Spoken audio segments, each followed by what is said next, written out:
Well, hello again, everybody. This is part two with collaboration with Josh and My Not Coin and Bullion. Josh YouTube channel is My Not Coin and Bullion, and Josh puts out tremendous content, just a lot of different interesting topics. He does walkthroughs through his coin shop, inventory videos, unboxing videos. Just a really cool YouTube channel. It has a lot of interesting content that I know a lot of our subscribers and customers follow. This is part two of our conversation. So we'll let Josh take it away from here. Well, thanks for that nice intro, Dave. I certainly do appreciate it. And I've had several people on my own YouTube videos comment that they came to me via Coinhuskers YouTube channel. So I appreciate that crossover. And I hope if my viewers aren't already subscribed to you, that they reciprocate and follow your channel as well. Because as I said in part one, you put out great content. You're very transparent on what you charge. You have good inventory videos that you put out. And you've had a lot of educational stuff over the years too. And it's a fun channel to watch. But yeah, we'll get continuing with the viewer questions. Question is, would you keep bars in the vinyl sleeves long term? Yes. So I'm assuming they're referring to silver bars here. So silver does oxidize or tarnish. So definitely keeping bars and sleeves are just sealed up as best you can so they don't get at room temperature, so they're not going to oxidize or tarnish. That is a definite yes. Over the long run, you want to keep it stored, especially on silver, as tight and sealed as possible. Yeah, I would agree with that. But if your bar that you purchase isn't in a sleeve, I know people that go so far as to vacuum seal their silver. I know people that vacuum seal their individual silver rounds and store them. That may be a little extreme, but as I explained to people, of course, if you ever decide to sell back your silver, and I assume you would fall into this camp too, Dave, is we want retail friendly stuff that we can resell. So if you do have silver that's beat up, scratched, heavily tarnished, scuffed, dented because of mishandling, you're probably going to get less for it if you sell it back. So the better care you can take with your silver while it's in your possession, the better it'll serve you in the future. But only take it to the extreme that you choose. Like I said, some people prefer to go as far as vacuum seal their individual ounces. If that's your thing, hey, go right ahead, because you truly will preserve it and keep it tarnish free. Definitely. So next question, are modern star notes worth anything? Oh, that's a tricky question. There are price guides that do include star notes. What I typically tell people when they ask, because I actually get this question in the shop quite frequently, I tell them they're not really worth any more to me.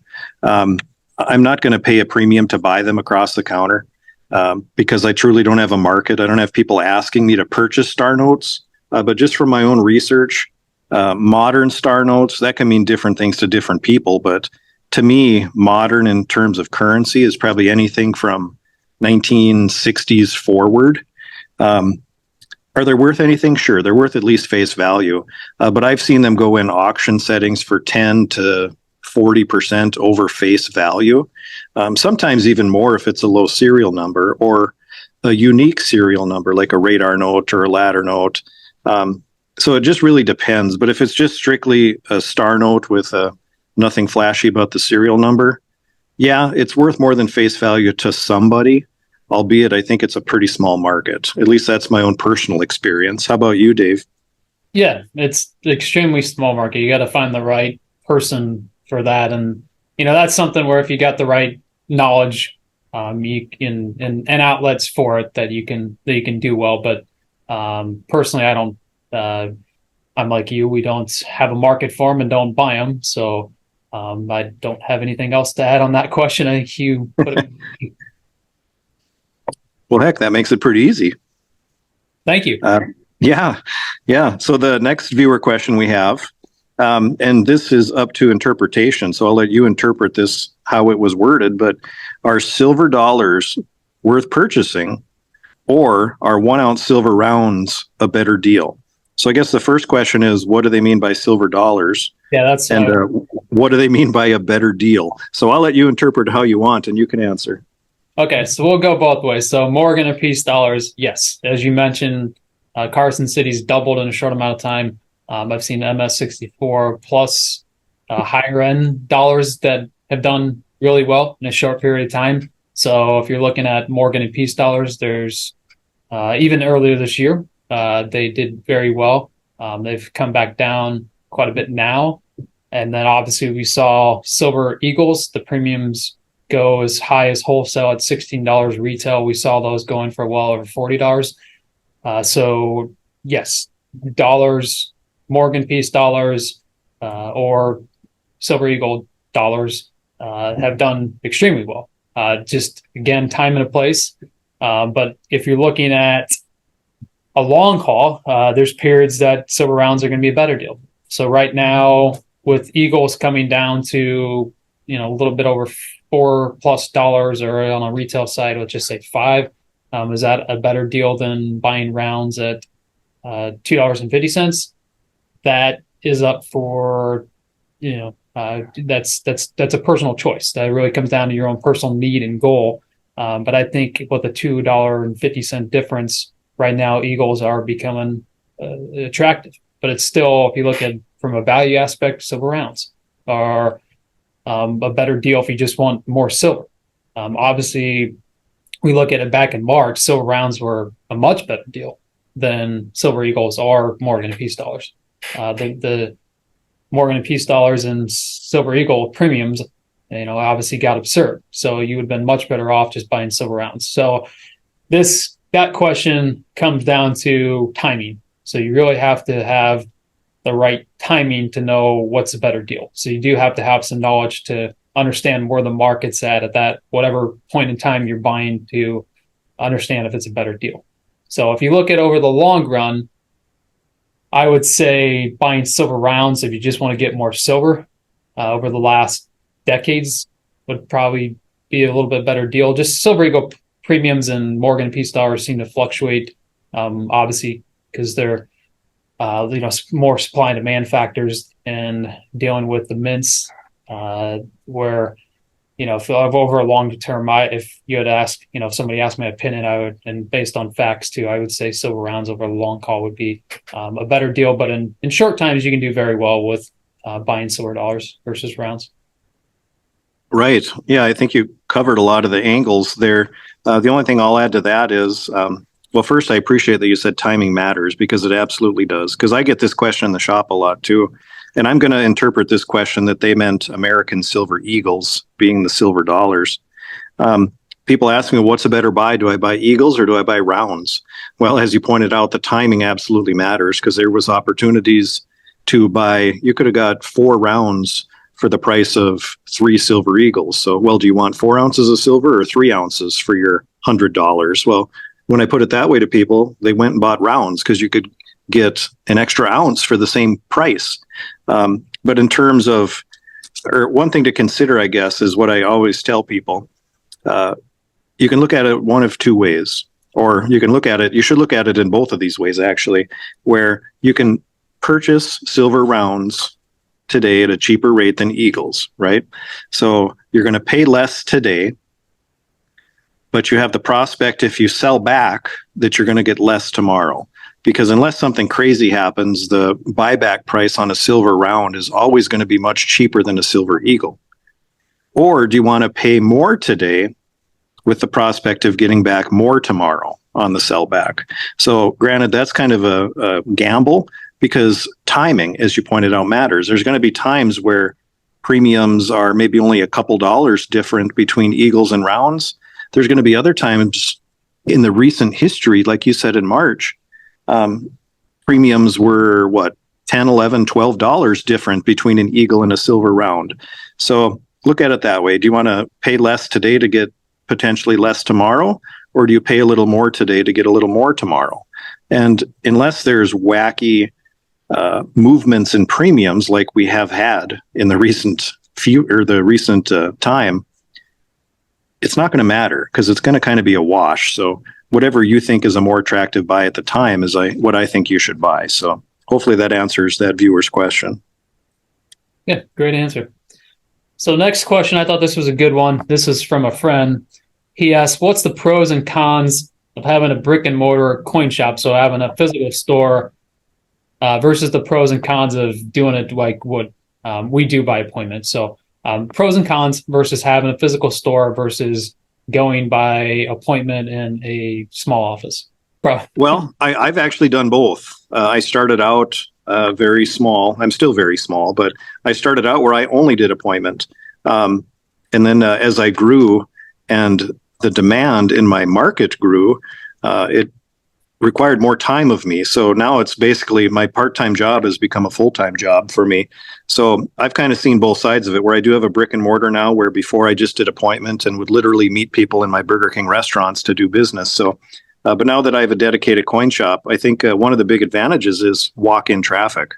There's a lot of people that view a brick and mortar as being more legitimate than a guy that's just going to meet you in a restaurant and buy your gold and silver. So it gives you a higher sense of legitimacy, actually having a physical meeting place where you can conduct business. And I know you have that, Dave. I'm just talking about my early days when I didn't have a place. So that added legitimacy, it makes people, I think, feel a little more at ease. And at the end of the day, it's going to generate more business for you. So I would say that's definitely a pro of having a brick and mortar versus just doing appointment from my perspective, because as I said, I didn't have a dedicated place to do business at that point. Some of the cons of brick and mortar, well, cost, number one. Obviously, we either you're paying a loan to pay off your building, or you're leasing, or however you have it structured. There's that cost there. Got to worry about utilities. Security is a very big concern. Insurance. I mean, there's a lot of things to consider. A lot of it comes down to cost, but safety and security is paramount as well, because it doesn't take a genius to realize, wow, I bet you in that coin shop, they have coins, So if there's unsavory people wanting to do bad things, at that point, we become an easy target for people to know where to find stuff. But yeah, that's kind of how I see it. The pros are definitely added business, where the cons are cost and the security concerns. Yeah, so I was a retail store from 2011 to 2018. So the pros, and we've thought long and hard, and we've even asked, our customers, preference too, because took a hard decision when we made it, and it was driven by the city. They changed the law where they wanted us to get fingerprints and photographs and hold stuff for 2 weeks. And then the state almost tried to put sales tax back on gold and silver. So we moved into a secure building. We got broken into in 2016, and just along, many different decisions led to it. So it was kind of just, forced in a way to change the approach. So the pros is just, obviously from customer aspect, is just you're able to walk in, anytime you want, and be able to conduct a new business and ask any questions.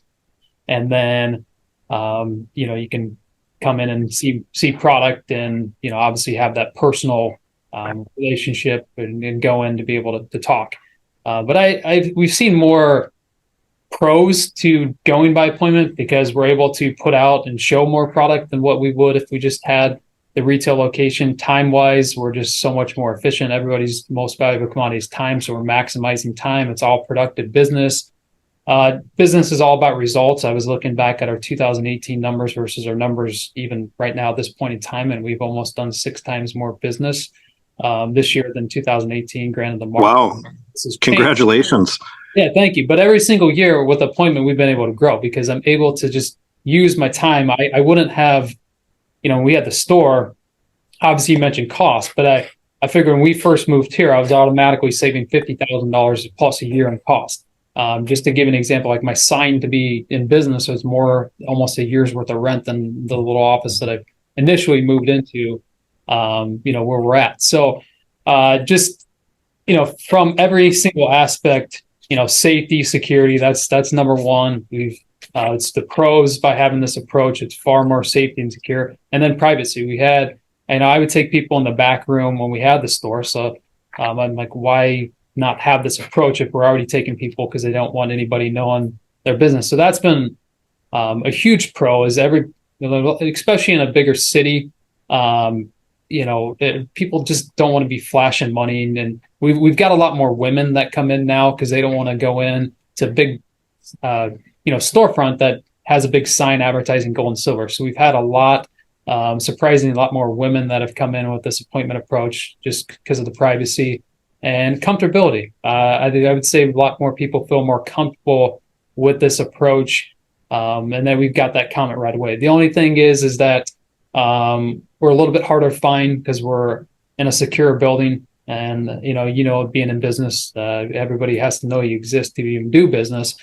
So I would say those are the cons are just from a customer aspect is just trying to not being able to come in at their time, and then just harder to find.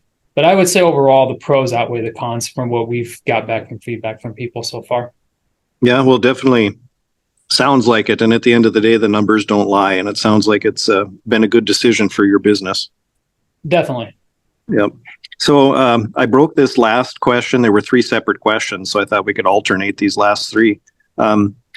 Dave, a viewer's wondering, what would you recommend for younger and older people to invest in, gold or silver? So usually when anybody comes in, no matter the age, I'll ask them just a question to understand their risk tolerance level. So I'll ask them, if I gave you millions of dollars, would you, a 0 risk, would you keep cash under the mattress, or a 10 risk, would you own an oil well, or would you invest in an oil well? So on a 0 to 10 scale, ask them where would you say, if I gave you millions of dollars, would you be a 0 risk keeping cash under the mattress, or would you invest in an oil well? And, if they tell me a 4 or 5, then I'll say, okay, let's look at doing, about a, 40-50% split of gold and silver. But I'll walk through different questions just to get, but that's a starting point. We'll try and get the risk tolerance level. And then for younger people, they're able to speculate, and they got a long period of time to let their money grow. So I recommend silver because I feel silver is more for speculation and for long-term potential. And then for gold is for safety and protection. So younger people generally, they're able to lift silver and store it. If you can't, obviously you're going to have to buy gold. But for younger people, I would say under 40 or even 50, silver is going to be the place if they are risk, if they're aggressive, if they're more towards the oil well. But conservative people, I would definitely recommend gold. It's going to provide more stability and protection in portfolio because gold is a much bigger market. Silver is not for the faint of heart. Silver can go up or down 4, 5, 10% a day, whereas gold generally doesn't move as quickly as silver. So you don't have that roller coaster ride. So definitely, if somebody is conservative, they should be in gold. They should not be in silver. Silver is not for somebody that is, that can't stomach volatility. So if you don't want to be waking up at night and then worrying about your silver price, being up or down 4 or 5% a day. So that question comes down to what stage in life you're at, and then what your risk tolerance level is, and just generally what's your outlook on the markets too. So that's how I approach the question with people, and really trying to get down to understanding their need and goal. Yeah, well, that's great. And it truly, as you pointed out, it's an individualized decision. There is never one cookie cutter answer that's going to work for everybody. So I think that's a great way that you approach it. I will just touch on that because I think you covered everything perfectly. But I see it in my shop often where older clientele come in. They typically want to buy gold. The younger people that come in typically want to buy silver. So a lot of people have already kind of figured out your recommendation, or maybe not your recommendation, but what you're speaking about there, because they're already doing that. At least that's what I see. Granted, I do have older individuals that buy silver and younger people that buy gold. But if I had to guess the percentages, overwhelmingly, my age 60 and plus crowd in dollars is buying gold. My under 60 crowd is buying silver. So that's how I see it. Yeah, 100%. Next question is, what percentage of your net worth would you recommend for somebody to have in precious metals? Well, that's a tricky one too. It's going to depend on your risk tolerance. It's going to be based on how old you are and how much longer you plan to live. But, kind of the cookie cutter answer that you can hear from financial experts. And I've always pointed out that I definitely am not one, but I do like to give opinion if you want to hear it. Good starting point, I think, is 10%. At least. I think everyone should at least have 10% of their net worth in metals. And I'm not just saying that because I am in the business of selling metals. I felt that way before I started a business. Me personally, I'm more closer to 50%, quite honestly, even higher if I count my business inventory. I do know some people that probably have 80%. Well, I should back up because this question said net worth. I read that as investable assets, not necessarily net worth. But I know some people that have up to 80% of their investments in precious metals.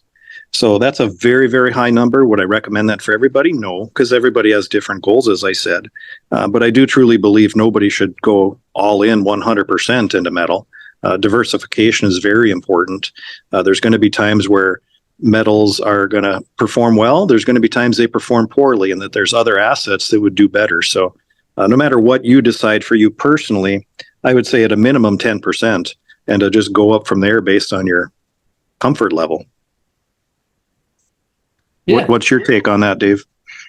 So I've never once given a percentage, and I kind of go through this with people. I usually ask questions to get them to think about how much risk they want to take. Because as you mentioned, it's a matter of risk. So, I'll go through and I'll just say, buy some gold and silver and go to bed at night. You wake up and you feel like you need to get some more. Just keep, buy some more. And just keep rinsing and repeating until you finally have enough of a peace of a mind that that the US dollar could go to its intrinsic value of zero. And, so how much dollar exposure do you want to take knowing that the dollar could go to its intrinsic value of zero? So I, try to get it to where to get people to think and let them, see how much risk they want to take on. And, but ultimately, to me, gold and silver represents a peace of mind. So what price can you put on a peace of mind? It's hard to put a percentage on that. So I let people decide, if you think that's 10%, if you think that's 15%, 20%, 50%, that's an individual answer that needs to come down of what's going to give you a peace of mind. Knowing that this is the greatest Ponzi scheme in the history of the world. The dollar is not going to zero anytime soon, but the dollar could go to intrinsic value at any point. There's nobody knows when the crystal ball, when this Ponzi scheme is going to end. So, but there will mathematically, some point, a debt-based system, mathematically 100% comes to inevitably end. But how much exposure do you want to the system? And that's what you're doing with gold and silver. You have an asset you can take anywhere in the world, and it's got purchasing power. I mean, we're digging up gold from shipwrecks from thousands of years ago, and that has purchasing power. And you can take that to Africa. No matter what continent that you go on, you have purchasing power. So that's the beauty of precious metals, and what percentage that comes down to how much risk you want to take and exposure to the system. So that's always been my answer. And I let people, just walk it through with them and let them, ultimately decide. But I don't feel like it's my place because I don't know, their individual goals. I mean, we can only get to know our customers so well. So at the end of the day, just, they know what's best for themselves and how much risk they want to take the system.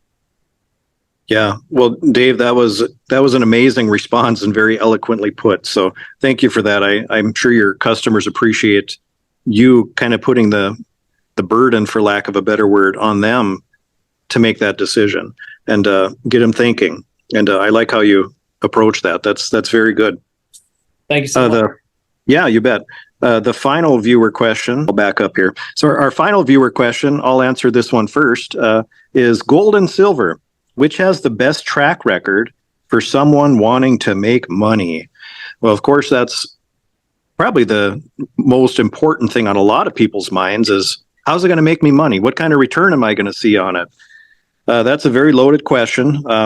There's a lot of variables that would go into that. But I can just give you an opinion on, and we've touched on this actually in earlier parts in a sense, based on answers to other questions. But I truly believe that In the long term, silver probably has the best track record for someone wanting to make money. Granted, there's highs and lows, but if you can time the peaks and valleys, you can do pretty well. Arguably, you could do the same with gold. But as you pointed out earlier, Dave, in, for lack of a better word, times of crisis, gold outperforms silver. Silver usually lags behind. Sometimes it underperforms, sometimes it overperforms in relation to gold, but gold usually leads the charge in times of uncertainty.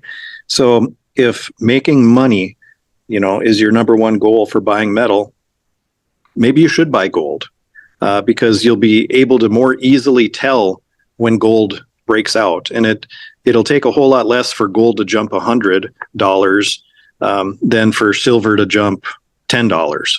I mean, just in terms of percentages.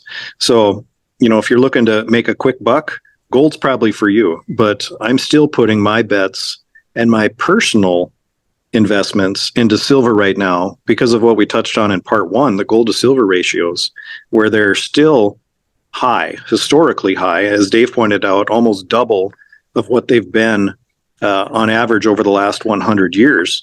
So my bets are with silver. But if you're looking for potential quicker return on investment, gold is maybe a better option, but that's no guarantee either. It really just depends on a lot of things, which we don't have the time to delve into all of it. So what's your take on that one, Dave?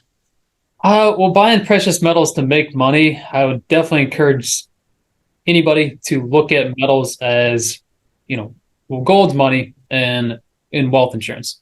You really don't want to make money because it means the currency, whatever nation you're in, is really being debased and down significantly. So if you're making money on precious metals, then it means usually something's wrong with your currency, your economy. But if you look at the 70s bull market, silver went up 36 times, gold went up 24 times. So gold went from $35. So gold was illegal on December 31st, 1974. Gerald Ford made it legal again. So it went from $35 to $8.50. Silver went from, it was a little bit over, $1 up to another 50. And a lot of people thought the Hunt brothers drove that up, but it was actually the public, buying to protect their purchasing power that drove that market up. So you look at the 70s bull market, silver significantly outperformed.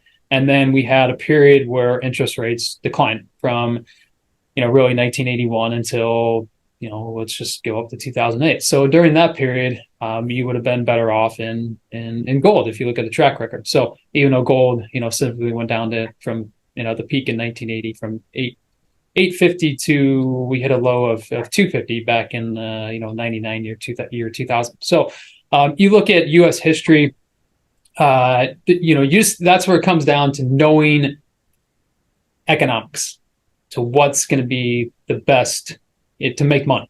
So as we mentioned, gold performs better than silver in recessions, but silver performs better during high periods of inflation where people are rushing to metals, like we've seen that during the banking crisis. Silver went up from 20 to 25. Gold went from roughly, 19 or a little bit 1900 up to 2050. So you would have made more in silver. Right. So, gold is a crisis hedge and more fear. So when fear is in markets, gold, that's what people turn to. So I've always used gold as the gut reaction. Okay, something's wrong with the dollar and the monetary system. Let's buy some gold. Well, silver is the smart decision, especially over the long run for young people. And if you're looking at making money, especially for young people over the long run, with all the usage, silver is the most second useful commodity in the world. With all the solar demand and all the future usage, we have a situation that I look at silver as a win-win over the long run. Because if the world economy gets better, silver is still going to be a good place because we have so much demand and usage for it, and we are in a supply-demand deficit. We cannot keep consuming more than producing and expect the price to stay the same. Where gold is really a one-trick pony. Gold is money, gold is wealth insurance, and gold will continue to be money. But I will plug, I had a friend, he did a great example. Since gold has been legal since it was called 1975, he did a rolling over CD. So this excluding taxes for this example purposes. But he had it to where if you would have bought gold in 1975, till today, 47 years, and just kind of let that go. Where if you would have just had a CD, both went up tenfold. Gold went up more.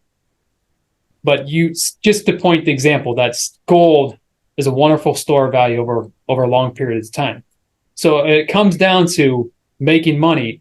How are you storing your metals? Because if you're paying storage fees over that 47 years, if you are buying gold mining stocks, there's a lot of different variables to this questions that we could touch on. We just don't have time, but I just want to point out, examples for somebody that is looking to make money. You have to consider the storage factors, how you're allocating this metal, because if you're paying storage fees, that's going to cut into your cost. But I thought this example, I'm going to put a link to this video because it pointed out a great example. And then we've also done a video with monetary metals. Now, if you're earning interest on this metals at 2.5% interest, you would have made 30 plus times your money. So substantial gains if you're not paying storage fees. And let's say you're having a place like monetary metals where you're earning interest on your gold in gold terms, you'd have substantial gains. So this question comes down to the timing, as we talked about earlier in this part one, of when you're buying and how you're storing the metals. That is going to make huge gains, and it makes all the world a difference in making money. So it comes down to you can make money in both metals, but you just have to know the economics and timing of when you're buying. Just like we mentioned, gold or silver. So, there's times you're going to want to own more gold, and there's times you're going to want to own more silver. Very well put. There's a lot of information there, Dave. Great job. So, Josh, do you feel there's any questions that you wanted to touch on or anything in the store that you're seeing that you wanted to talk about briefly? Sure. One thing that I noticed, at least in my part of the world, demand hasn't really waned for precious metals. There's still a lot of new people calling, wanting to come in, ask questions about metals, purchase metals. So demand is still high, and the fact that we still have lowish premiums is kind of surprising to me. So I'm thankful that supply has kept up with demand for the most part lately, and we've kept premiums low for both us retailers and for the end consumer, the public. So hopefully that can continue, because I think it's beneficial to everybody. But demand has been strong, I think, for good reason, based on what's going on in the world. And also, Dave, I wanted to mention that I do ship, not to every state, but just about. Thanks to Dave clarifying some sales tax liabilities in certain states I had questions on, I have opened up my ability to ship to some other states as well. And I will update that on my channel description. So if you're unsure if I'll ship it to your state, soon I'll have it updated on my page on whether or not I will send it there. But it covers most of the states. There are still, 10 or 12 probably that I will not ship to at this point because of sales tax liabilities. But hopefully in the near future, that'll change as well. That's great. All right. That's exciting. Okay, well, yeah. We'll wrap this up. So, Josh, just big thank you for taking the time. And everybody, if you can please and thank you, go over to Josh's channel. So, Minot Coin and Bullion on YouTube. Josh puts out fantastic content. Usually about 3 videos a week, Josh? If time permits, yeah. Usually anywhere from 2 to 4. It really depends on how busy I get in the shop. But, yeah. Hey, well, big thank you for everyone for commenting. You guys made this video extremely easy for us to just answer questions. So I really appreciate everybody taking the time to comment and leave your questions. And part 1 will be on Josh Minot Coin and Bullion YouTube channel, and then part 2 will be on which you're seeing right now is on Coinhuskers channel. So thanks for watching, everybody. Yep, thank you all.